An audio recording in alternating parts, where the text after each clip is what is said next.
안녕하세요. 테스트네이션의 무속쌤입니다. 오늘은 저희가 한번 굉장히 많은 학생들에게 중요한 또 주제인 전공 선택에 대한 얘기를 한번 해보려고 합니다. 사실 전공 선택 10학년, 11학년쯤 되면은 한 학생도 많은데 실제로 지금 10학년, 11학년인데도 전공을 완벽히 정하지 못한 학생도 있죠. 맞아요. 그런 고민을 하고 있는 학생들이 특히 한국 학생들 중에 좀 더 많은 것 같기도 해요. 내가 지금 뭘 공부해야 될까? 어떤 전공을 써야 될까? 저도 SAT 하다 보면은 이제 가끔 물어보면은 전 뭐 하고 싶은지 모르겠어요. 저도 모르겠어요. 이렇게 얘기하는 친구들이 많거든요. 그래서 어떻게 하면 조금 전공 선택을 잘 할 수 있을까? 그런 팁을 저의 경험과 에릭쌤의 경험을 통해서 저희는 어떻게 전공 선택을 하게 됐는지, 저희가 굉장히 다른 방향으로 전공 선택을 이제 하게 됐는데 이 방향으로 오기 전까지 어떻게 하면은 이게 가능할지에 대해서 쉽게 선택할 수 있을지에 대해서 팁을 좀 나눠보려고 합니다.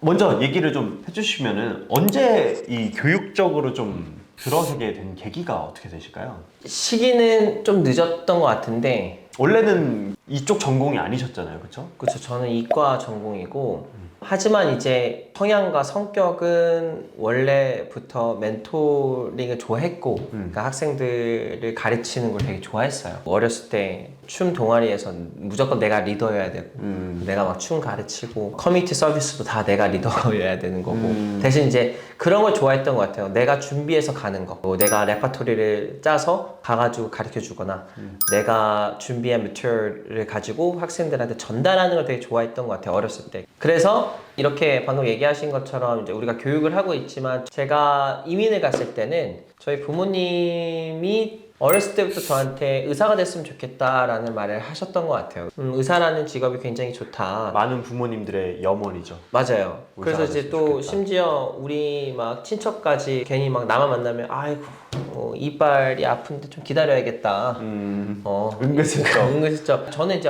어렸을 때부터 좀 brain surgeon or 치과 의사였어요. 왜냐면 브레인에 대한 관심이 너무 뇌를 조금 쓸 수 있어서.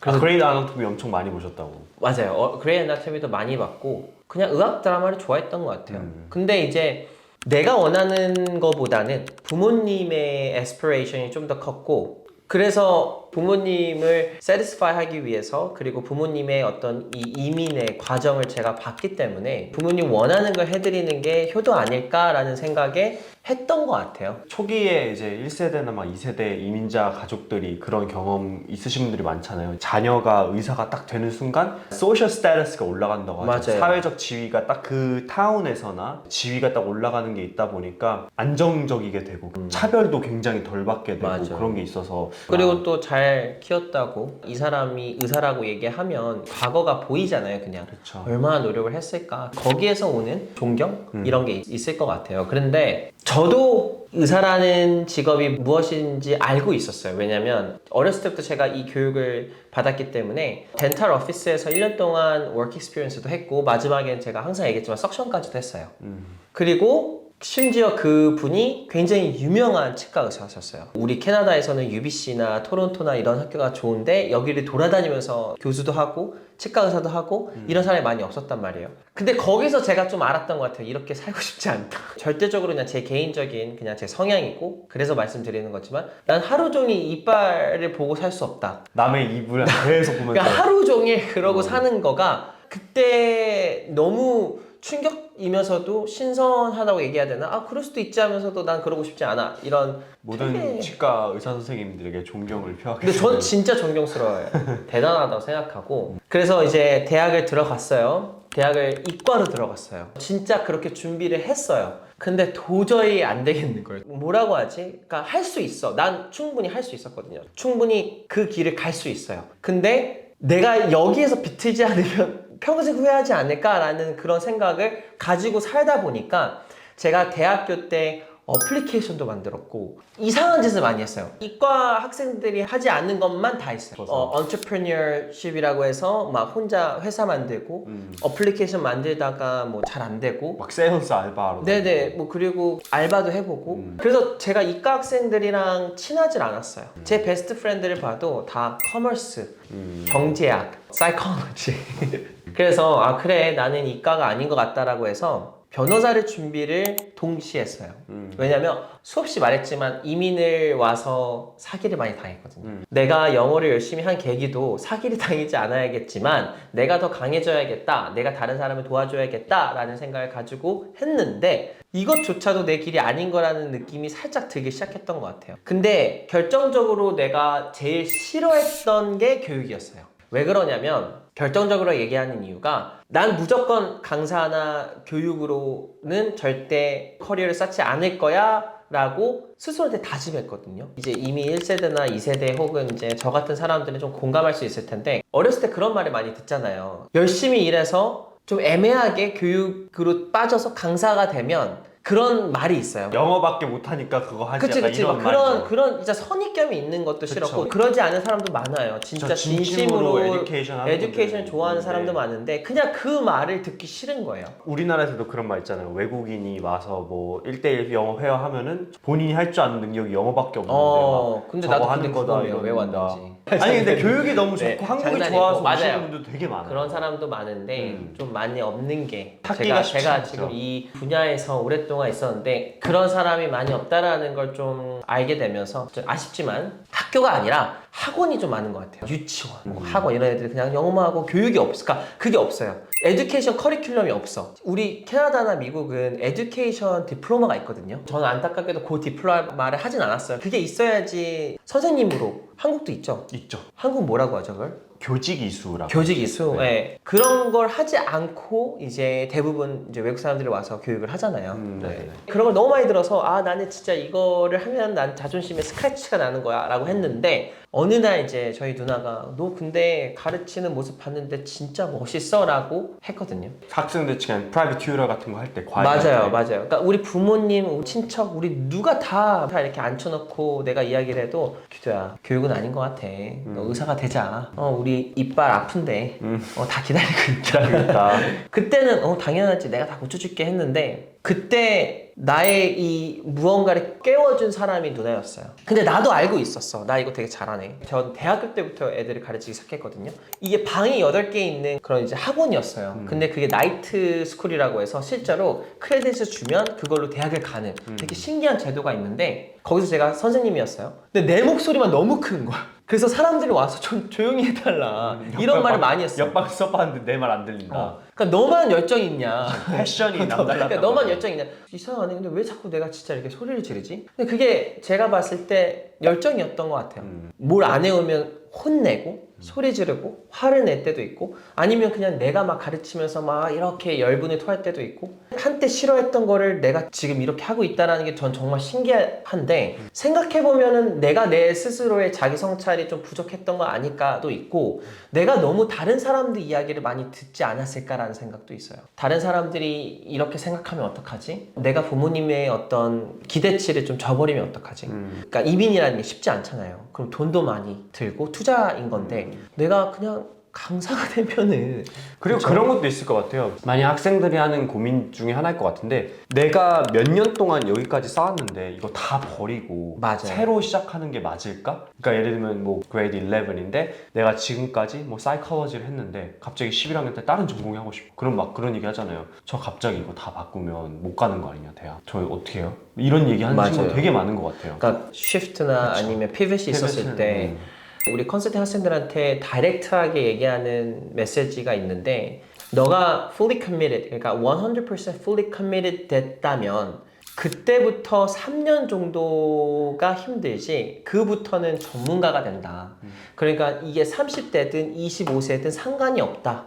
대신 아이비나 명문대를 들어가고 싶다면 그 마음가짐이 좀 일찍 와야 된다. 그 차이인 것 같거든요. 저는 뭘 하고 싶다라는 말을 하진 않았어요, 절대. 제가 이제 영상도 찍었잖아요. 시대에 따라서 좀 달라졌다, 우리 네네네. 입시가. 제가 입시를 준비했을 때랑 지금이랑은 많이 달라요. 그치만 제가 봤을 때 나의 complete shift는 실제로 shift가 아니었다고 생각이 들어요. 나는 원래부터 이런 성향이었었고 나는 원래부터 이런 목소리를 갖고 있는 사람이었는데 그냥 그걸 늦게 알았던 것 뿐이었고 지금 제가 공부에 공부했던 것들이 실제 지금 되게 많이 도움이 돼요. 그래서 저는 그 켈리 초라는 사람의 이야기도 전 되게 공감하고, 패션을 공부했다가 벤토박스로 대박난 사람이 있고 굉장히 많은 것 같아요. 이 shift 커리어를 했었을 때도 잘 될 수 있다라는 거. 저 같은 경우에는 전공을 실제로 지금 제가 하는 거랑은 completely different 하다고 얘기할 수 있지만 도움이 됐다라고 얘기를 하고 싶고, 제가 지금 학생들한테 얘기해주고 싶은 커리어에 대해서의 어드바이스는, 조언은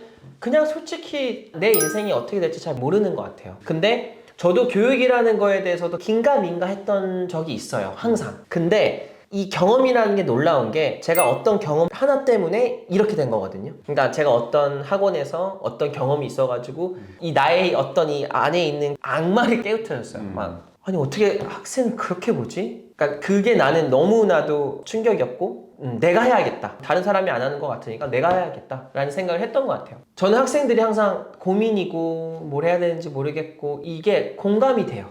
그리고 이해가 되는데, 그 순간에는 나 자신을 믿고 해야 된다고 생각이 들어요. 그게 나중에 5년 후에 내가 바뀌어지든 안 바뀌어지든 doesn't matter. 왜? 내가 5년 동안 진심으로 100% 무언가에 몰두를 했고 그거에 대한 어떤 결과나 노력이 보여진다면 그 노력을 분명히 다른 사람들이 굉장히 높게 평가를 할 거예요. 그게 꼭 지원하는 전공이 아닌 맞아요. 노력이었어도. 마지막으로 제가 말하는 거에 완벽한 예시가 밥 마이어스라는 사람이 있어요. 그 사람이 골든 스테이트 워리어의 프레지던트. 그래서 모든 디시전 메이킹의 가장 핵심 인물이죠. 그 사람이 12년을 골든 스테이트와 이 여정을 나눴고 그 중에 6년이 파이널, 4번을 우승으로 올렸던 사람이고, 이 다이내스티 중에 커리, 클레이 톰슨, 그린, 그러니까 이 3명의 핵심 그 인물들을 직접 드래프트를 했어요. 그것도 1지망이 아니라 세컨드 라운드, 퍼스트 라운드 이렇게 다양하게. 왜냐면 자기는 보였거든. 이렇게 해야지 될 것 같다. 이런 자기가 판을 그린 거죠. 그리고 그게 완벽하게 적용이 될 거예요. 자기가 이렇게 다 한 명 한 명씩 다 선발하고 다 전략을 짜서 이 다이내스를 만들어서 우승팀으로 만든 거예요.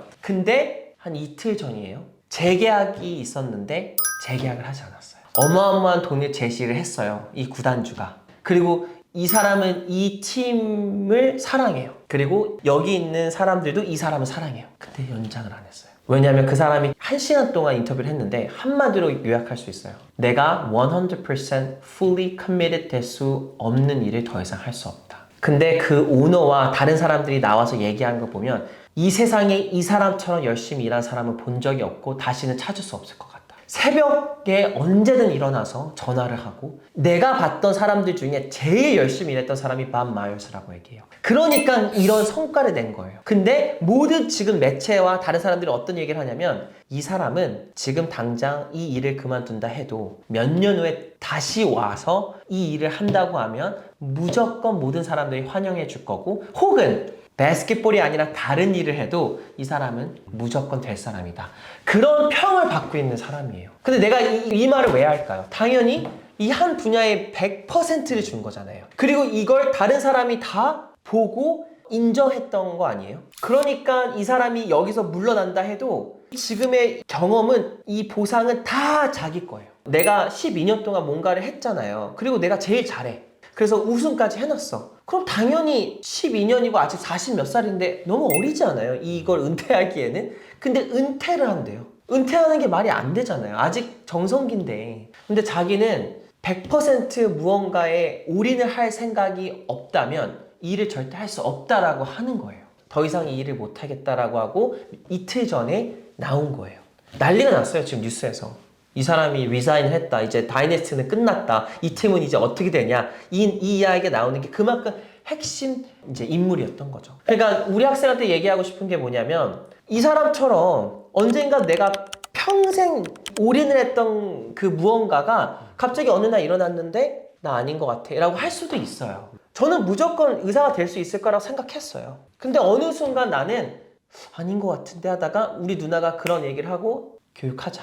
이런 마음이 들었단 말이죠. 그러니까 어떻게 될지 모른다라고 얘기하는 거야. 대신 100% 좋냐라는 거예요. 그 당시에 너가 하는 일을 100% 좋냐라고 얘기를 하는 거예요.